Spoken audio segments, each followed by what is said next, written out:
Dr. Rachel, can you share with us what you mean when you say when life happens and why this work matters so much right now? Yeah, it's a funny story in terms of the title of my book and why I say when life happens. So I'm going to give a little backstory about it. But before I do that, I'm going to just say, if we think about it, like life happens. Like no matter what we do, no matter how much planning we put into place or how much we think we have control over things in our life is going to happen. So, the idea of this book is really that idea that when life happens, how can we be as prepared as possible, knowing that there's not, we don't have control over everything. Plans don't always go as planned, but what actually is in our control? And the story behind the title and why I chose When Life Happens is because I'm a runner. And for years, I was signing up for different races. And friends would always be like, oh, what are you training for? What are you training for? What are you training for? And one day,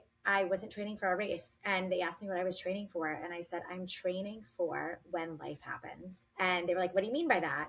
And I was like, well, I want to be in as best physical, emotional shape that I can be in, that is in my control for when and if I want to train for a race or sign up for a race that I like in 3 weeks, I could just run it. So it's kind of this idea that I was going to maintain a certain amount of mileage and health, mental health, physical health to be able to do that. And of course, bigger picture, just again, we never know what is thrown our way. So I had thought, and I still believe this, that if I could do what's in my control, hopefully I will be able to get through, be resilient, get through whatever is thrown my way, even in the moment, if it really sucks, which we know some things just really suck, that I would be able to kind of bounce back and be okay. You're really tapping into the essence of resilience right Yeah. there, I was literally just going to which, use that word. And then I was like, well, I'll explain it in this way first. Yes. yeah, right. And that is, we often think of this forward motion always going up. The graph goes straight line up, and that's not what life looks like. It's the Right. squiggly lines of ups and downs. And I love this idea that you're sharing right here because I know for so many women and mothers, especially, I know how many mothers listen to this podcast, but it's this idea that we're just juggling so much and trying to hold it all together. And it's hard. Yes. There's so much that we're trying to hold together. There's so much that we're juggling. And I think this is, a reminder that I like to tell people is that we can let go a little bit, right? I encourage my clients to take things off their plate, to make a not too date to-do list, to take some of that pressure off because there's so much external and internal pressure that if we can try to focus on what's in our control and do a little bit less, which doesn't mean that we're less worthy. It doesn't mean that we're less productive. It actually allows us to do what we do the best that we can and be more efficient and effective, that I think we can then be able to be more resilient, bounce back, and get through those really tough times. I wonder if you could help us understand what happens psychologically, emotionally, when we are carrying all the things and trying to do all of it all at the same time. Yeah, I'm laughing inside because I'm kind of going through one of those phases of my life right now. And I'm, trying to say no to what I can and let go and really take my advice that I give to clients and everybody else to heart because it is one of those times for me. But unfortunately, when we are stressed, stress is not necessarily a bad thing, right? There's a good stress called eustress. I always like to spell it so people understand, but it's EUSTRESS. There is a good stress that helps us stay motivated, right? It helps us like stay up a little bit later the night before a big presentation or an exam. Stress is not good. It's adaptive. It helps us. But when we're in this fight or flight stress state for too long, it becomes chronic stress. Chronic stress really starts wearing at us, both physically, emotionally, in every way, our mind, our body. It can also lead to burnout, of course, but things kind of start shutting down or they don't work as efficiently. They're not working as effectively. We're not able to fight off disease as well. It really impacts every part of our bodies and every system. And I think that's what people don't actually realize, or when they hear it and they're like, I'll deal with that later when I'm stressed. I'll deal with it later when I'm sick. And really the idea of my book is to not wait. Like, let's take a proactive approach. Let's take that preventative approach. Just like I often say, don't wait until you're in crisis to start therapy. Because when you're already there, it's not that it's too late, because I think that's a negative outlook and is very feeling of hopeless, Doomsday. which, right, exactly, which it's not too late. So if you're listening to this and you're like, oh, I wish I heard this earlier, it did something, it's okay, it's not too late. But if you can start turning inward, and this is where that pause comes in. If you could start turning inward and start identifying the way that you react to stress, the way that your body responds to stress. For some people, it could be high grade migraines and headaches. For some, it's like shoulder and neck tension. For some people, it's clenching, right? It could be sleepless nights. But if you can start understanding how your body and how you react to stress, and you can catch that earlier, you then can start doing something about it. And again, if not, I'm not saying that stress causes illness, but chronic stress can definitely exacerbate and impact illnesses, and also recovery of illnesses as well. So, I think it's just a great reminder that it's never too late to start understanding your body a little bit better before it gets to that point. One of the things I experience for myself is this kind of clenching of jaw. I get the headaches, my shoulders and my neck start to get sore. Those are always my early warning signs. And then Yeah. I start to feel frazzled. And then if I don't listen to that, I get a cold. Yeah. I will, my body is like, oh, you didn't listen. Here you go. Now we're giving you a cold. And if I'm particularly in a pushing season, then something else shows up. So I remember last year, I dislocated my shoulder. And I thought I was doing so well, right? And just it's like, no, sorry, Tracy, we're gonna make you stop. Right. It's time to rest. It's time to break. You have to reshuffle everything. And And, it's and frustrating. it's so frustrating. And I like that you had shared that, because actually that experience is so common. A lot of people actually do clench, have headaches, have neck, shoulder pain. And then you're absolutely right. Our mind and body are connected. And I like to remind people of that. And your body is going to tell you, like, okay, you didn't listen, so now I'm going to force you to listen and slow down. And that's when that cold happens, and that's when those other things happen. And it's a great reminder to everybody. And it's, I also clench. It's funny, I haven't clenched in so long. I actually was like a big clencher. I think I was in college, and I was getting headaches, and I didn't understand why I was getting these headaches. And finally, just at a random annual dental visit, the dentist was like, oh, are you clenching? And I was like, oh my God, I've been having these horrible headaches. And we figured it out. And I haven't in so long. And then recently, like I would say in the past year or so, I've noticed that I kind of massage my jaw a little bit. And I realize that as well. But it's so important. And it's interesting because the past 6 months, I would say my entire family has gotten sick, besides me, twice. They all had the flu at one time. They all had some other weird cold at one time. And I didn't, both times. And it shocked me because I remember saying, being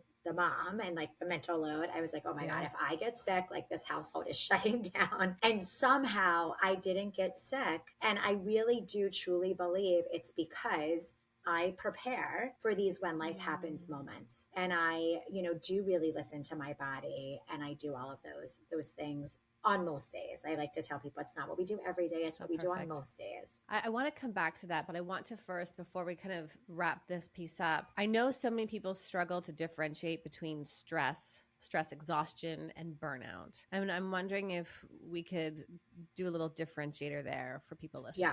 Yeah. So first, the way I'm kind of gonna generalize for a moment, but I would say most people everybody experiences stress at one point or another. Most people probably would say that they're stressed right now, just given the state of the world, and probably for the past several years. I would say most people could say, if we said in a group of people, how many of you are experiencing stress at this very moment, most people would raise their hands. Stress is, like there's daily stressors that come up. We feel overwhelmed. We feel stressed about different things. Burnout, the easiest way I like to explain it, is emotional, physical exhaustion to the point that sleeping in one day over the weekend is not going to quote cure it. I don't like the word cure in this sense, but is not going to fix it. Let's say it that way.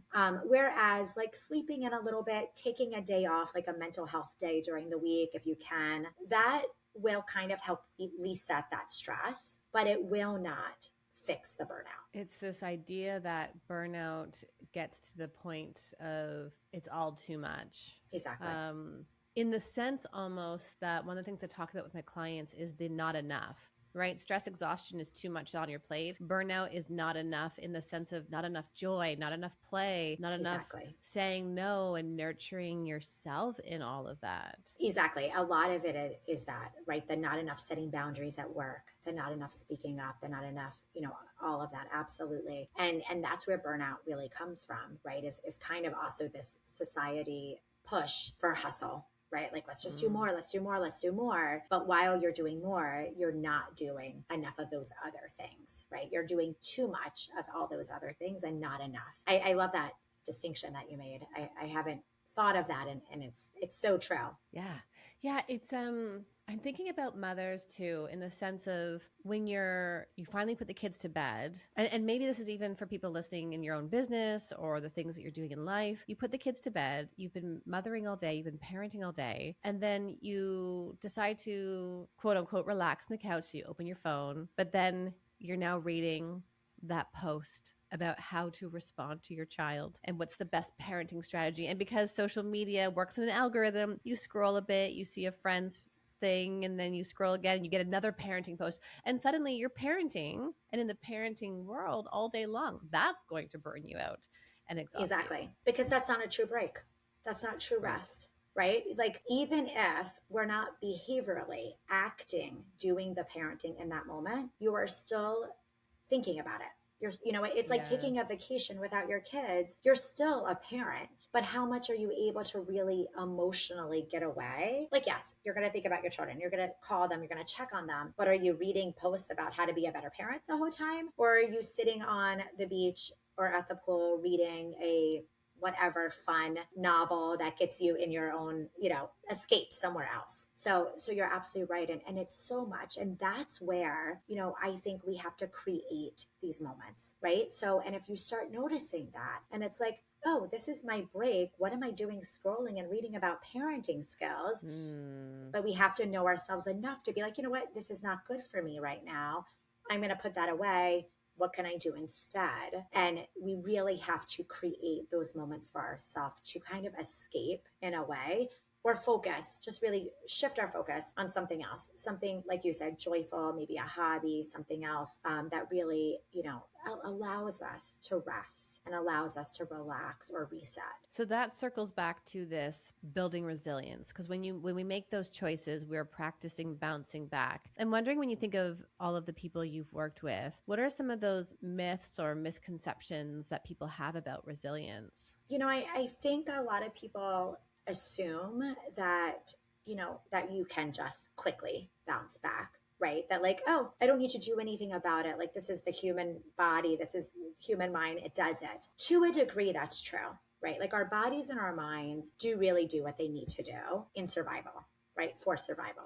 Like, our brains are wired to survive. But when it comes to kind of rest and resiliency, it doesn't necessarily bounce back in that way. Now, when we're in chronic stress, like, I always like to use this example, we can all go back to some point in our life probably and think like, wow, how did I get through that? I know there's like a few things that stick out in my head and my life in particular, but like, wow, that was really hard. Thinking back, like, how did I get through that? That's our body doing what it needs to do. That's the stress, fight or flight response. And we got through it. But looking back, when those things that I got through it and I was ill afterwards, right? Like, maybe like you had the, Yeah, the dislocated shoulder. dislocated shoulder. I remember I had stomach ulcers at one point after like a really stressful time of my life. So like, yeah, I bounced back. Which is also the like behind the scenes joke between psychologists after completing their PhD. It's like, what ailment did you have while Right. you were doing your PhD? I had chronic back pain, back and neck pain. And honestly, Rachel, I never connected it to my PhD. And then guess Yeah. what happened? A year after my PhD, it was gone. It It was was gone. gone. So yeah, there was a major life stressor that I went through. Not getting my PhD was another one. And after I got through it, I literally was like, how did I get through that? Yes, I got through it with stomach ulcers afterwards, but I got through it. Right. And I think, again, that's the kind of misconception that we will get through it. But having those tools in place ahead of time, again, is going to help us get through it, bounce back better, and then be more prepared for next time, right? I always talk about a growth mindset. And I think this is a great example of how we get through really tough times. Like, I don't want to sugarcoat it. There are really yucky, sucky things that we go through that, people go through in life, and you will get through it. But it doesn't mean that it's not easy. It doesn't mean, we don't want to take that away. But when we get through it, we are stronger. We do. And the reason is because we have that experience under our belt, right? We now know, like I knew after that really stressful time in my life that I needed to make some changes, right? And I learned from it. And then the next time I had whatever, maybe another stressful time, thankfully I didn't have stomach ulcers, but you do things differently and you learn from those experiences. But there's that learning piece that I think a lot of people, that's like a myth, right? Like, oh, we're just going to bounce back and then I move on, or I bounce back and I keep going and going and going and going. And then there's going to be this pushback, right? Your body is going to give you that pushback. So I think, if nothing else from this conversation, the idea that we have to acknowledge these things, right? Like if you don't want to fully change or like tweak things, I like to use the word tweak, that's fine. But acknowledge the fact that stress and burnout are real, and that your mind and body are connected, and your body is always giving you signals. And if you don't listen, your body will force you to slow down. As we're recording this, so I'm a few months out from my second book launch, and Rachel, one of the most common things I hear from people on the outside who don't know the behind the scenes and all of the work that I'm doing, they'll say something like, wow, look at all that you're doing. How do you do it all? I get this question all the time. I'm so curious to hear what your response is, and I'll tell you mine.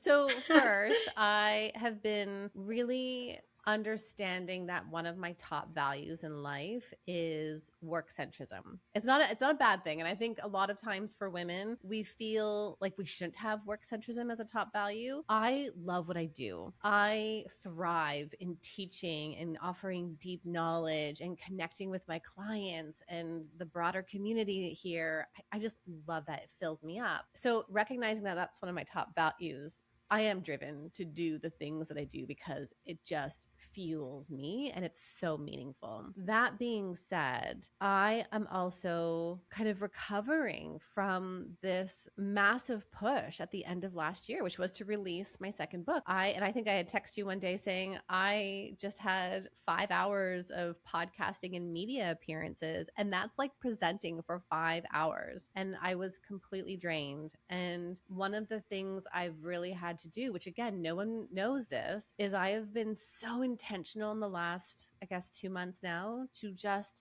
be slow. And every time I'm trying to go fast, no, hang on, slow down. I can still do the work that's meaningful for me, sure, but I'm not in that pushing season right now. I can't be, otherwise I will collapse. Exactly. And I think that's also an important reminder that it's not the season you're in right now. And it's the season you almost had to be in before in order to reach the goals and accomplishments that you had wanted to, right? Like yes, we could think back and be like, yes, you and I both made the choice to write a book and release a book to the world. And there comes pressure with that and work. And I'm so similar to you. I also really get fuel and energy and joy so much from the work that I do, which is why I think we both do what we do. But absolutely. And I'm already telling myself, I think I just said this to my husband last night. I was like, because my book comes out April 7th, I had said like, all right, April and May is going to be a big push. And like June, July, I'm going to slow down. And I like put it out there already. And I know I already have some speaking engagements over the summer, but I was like, this is going to be when I really take a moment before I say yes. I'm going to really think about,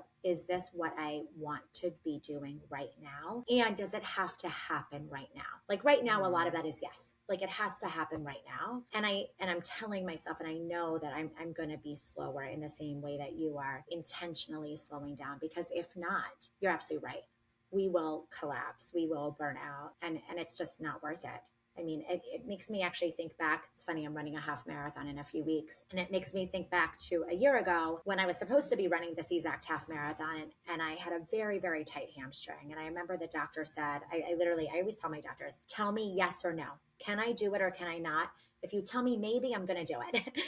And they were like, even when I was pregnant, I remember being like, can I run? Don't say like ease in yes or no. Because if you like, I'm a runner, I want to run. And I remember the doctor was like, you can do it, but you will probably get injured. And I was like, this is not the season that I'm in to be getting injured. I'm like, I have 2 young children at home. It is not worth it for me. And I knew. So I said no to that race and I deferred it. to this year. Assuming I'm physically well in the next few weeks, I will be at that starting line. But the point is that that wasn't the season for me to think that maybe I'm going to get ill. If I knew that that was a maybe, I wanted it off my plate. I just didn't want to be thinking about it. And that's what we're talking about here is like, we know that if we push ourselves more right after that big launch, that we're going to get burnt out. And if we already know that, there is something we can do about it to prevent it, which is to slow down and be more intentional with our time and saying those no's. But that's because we're thinking ahead, we're anticipating it. Right. And I think of it like the gas and the brake. How am I, it's okay. And I remember going to one of my care providers, and the first thing I said to her, I said, please do not tell me to do less. If you tell me to do less, we are not a good fit for you to support me, because I do the things that fill me up. And I was just being honest with her. So please don't tell me to do less. And she's like, okay, I will not tell you to do less. And at the same time, at the same time, we're now also talking about the choices that I make. And I had to admit, I'm just going to admit this here. I have been so good at getting in my workouts. Strength has been something I've been working on in the past 6 months for myself. So not last year, I also sprained my ankle, which was like back to back. I was like, oh my word, body. Okay, I'm listening to you.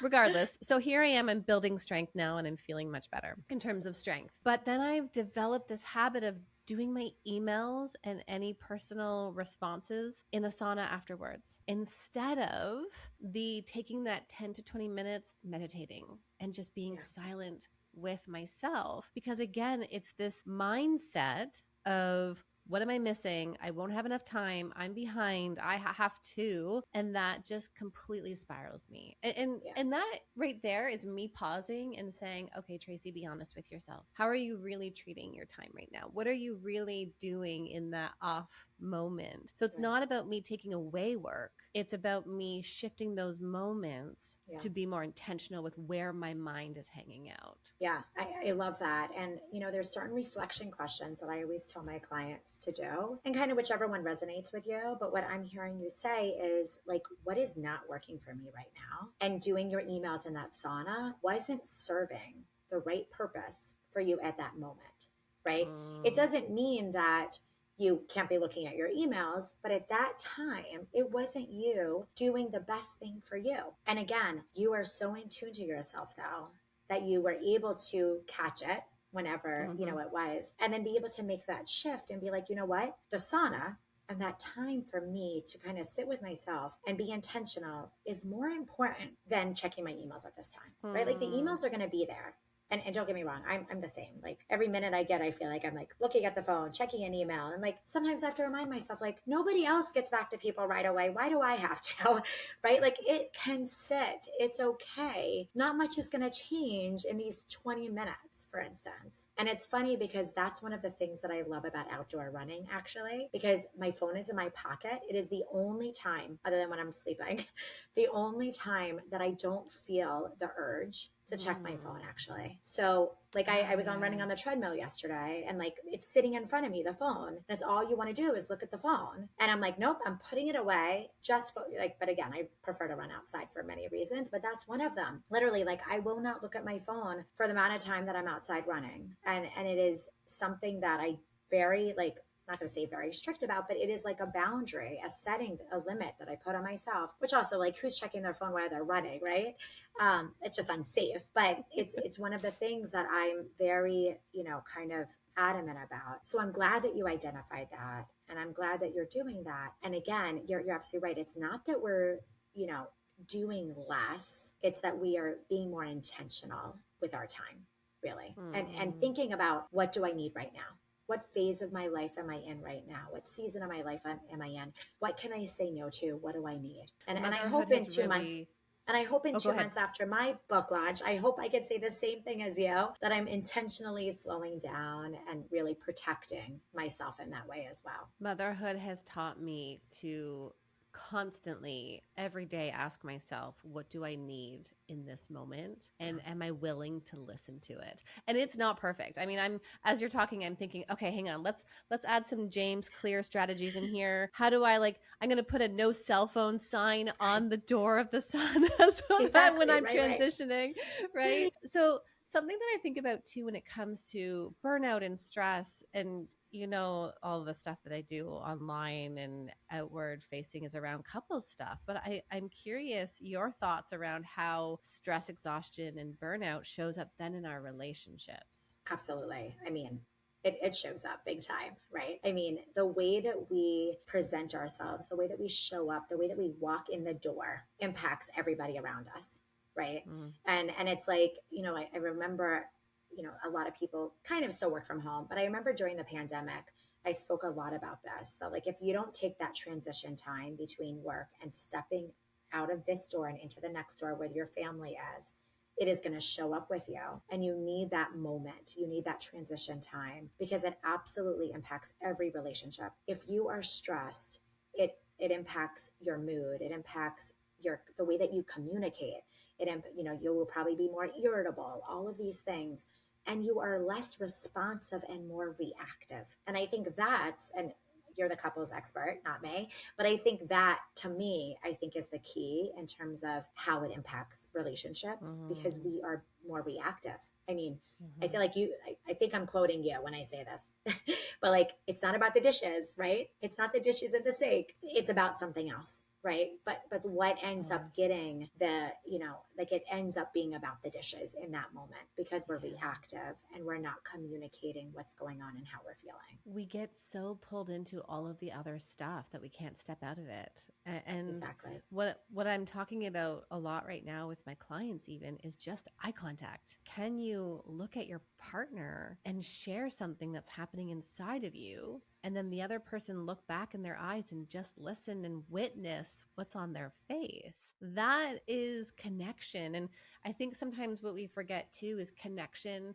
is also an antidote to stress. When we're in connection, we are more resilient. Absolutely. I mean, when we are more stressed, we tend to pull back more and we tend to Yeah. isolate more. We don't share as much. We're holding it all inside. So, absolutely, I Mm, think that connection allows us to communicate. And then that communication is a coping tool, right? We are mm, leaning on our loved ones. We are sharing and communicating what's going on and how we're feeling. And sometimes that is enough, right? Like I mean, I know you've heard me talk about coping tools before, my coping toolbox, but that's one of them. Like lean on your loved ones to a degree, but lean on them when you need to. You need that support, you need that connection, but you're not going to get it if you don't communicate. You have to communicate. This is what mm, I'm going through right now, and this is what I need because mm-hmm. nobody's a mind reader. It's so interesting because I think sometimes, like, we do a lot of, and I know your book talks about this, is addressing the thoughts that are getting in the way, that are stopping you from being resilient. And everyone's going to go and check out your book after listening to you here today because it's coming out soon and we're so excited for it. I think about this piece here, which is how do we hold both? How do we hold the two truths in the sense that it's not, am I more stressed than you? It's the, how do we share what's happening inside of us to make room for both? And I even think about parents when they become new parents, or second kid comes along and it's the, oh, I'm so tired, and the other person says, I'm even more tired than you, and it's like, well, wait, why are we competing with each other? No, like, stress, sharing the overwhelm is really about connection. And then how do we do this? How can I support you and how can you support me in that, rather than a like you versus me strategy? Yeah, and I think when it becomes a you versus me, it becomes this vicious cycle of like holding Yes. resentment. Again, the dishes in the sink, not Right. communicating what's really going on and isolating and feeling like you're alone in this challenge or in this season, Mm, as opposed to communicating and allowing space for we can both be feeling stressed. We can yes. both be tired. And what can we do to help support each other? You mentioned earlier that you have your own toolbox. So I know your book, when it comes out, When Life Happens, you are going to walk us through building our own resilience toolbox. I want to hear from you though. What's your one piece that you go to that you regularly lean on? Because you had said, I'm preparing for when life happens. What's that thing? Yeah. So if I had to only choose one, and I'm going to explain why I'm going to choose the one I'm going to choose, because running is in my toolbox, but I'm not going to choose that one as my one. Because if I felt stressed or overwhelmed about to go on a TV segment, say, I can't just run out the door and go running. That's not realistic, right? I know. I love using that example because it is so It's funny and so unrealistic. but it's true. You have to have strategies that are going to work in your life. So you can't always go Exactly. and grab a hammer when you're trying to put in a screw, right? Exactly. And that's exactly why I say that we need to have more than one tool in our toolbox. And at least one needs to be internal that we don't need anybody else for or anything else for, which is why the one and only, if I could only choose one, is going to be a breathing exercise. For me, it's diaphragmatic breathing, but really any breathing exercise or relaxation technique or imagery or meditation or mindfulness is a good enough internal tool that somebody could choose. The reason I do that is because I have practiced enough that I've trained my body to only need one. I need one intentional breath to kind of, I'm not going to say to kind of snap out of stress, but to hit the reset button. And I like to think of it that way because I'm literally resetting that stress response. It is automatically forcing my body and my brain to slow down. Everything is slowing down at the same time on the physiological level, the thoughts, everything. And right there and then, I'm able to step, say, on stage or step and do whatever I need to do. As much as, again, I would love to say running, it's in the toolbox, but I can't always pull from it. I don't Yeah. need anybody else or anything else for the breathing. I can do it and nobody even needs to know I'm doing it. So actually, I do it as a preventative tool anytime that I may be walking into a potentially stressful situation. So say before I step on stage, I just intentionally take a deep breath. Before I walk out the door to whatever I'm about to walk out to, I take that moment to breathe. As I'm walking to fill my water bottle, that's not going to be stressful, but I just take that moment. I create those moments throughout the day and when I know I might need them. But by creating those moments, what I'm doing, and I like to think of it as a stress ladder, every moment throughout the day, we are climbing this ladder because stress happens, life happens. And if we are intentional about doing something like a deep breathing exercise or just a breath, we're able to come down that ladder as we're going throughout the day instead of, or rather, going up and then I walk in the door and it just comes out, right? Like I'm blurting, I'm irritable, I'm all these things in my family. I'm setting myself up to try, something's out of your control, but to try not to get to that point by creating those moments and I'm taking those breaths throughout the day. That's so powerful. I think that for people who are listening, if you can just check in with where your breathing is right now as you have us in your ears, just do that right now. Take a slow breath in and out through your nose and just ground yourself right here. And I think that is such a powerful thing that we can always carry with us. And it's such Exactly. an entry point into all of the other things after that. I can think of a recent kind of event that I was at, and that was the like go to of, can I just ground myself into my breath? And whatever else happens after that, I know that I've completely lowered my stress, gotten rid of the Exactly. thoughts that are spiraling, which I know you teach us more about how to do that in your book. Without giving away the whole book, what's one thing you hope people take away from after they read your book? If I had to choose only one, I hope people realize that you can be more in control, even when life feels like it's out of control or out of your control. We can always go back to things like we just said. Like all we need Mm, is that breath. And it's going to immediately hit that reset button. Really, we don't need to like overhaul our whole life to start feeling more in control. It can simply be making this one intentional breath, and creating that moment when we need it. I love that. Rachel, thanks for hanging out with me today. Thank you. I always love hanging out with you.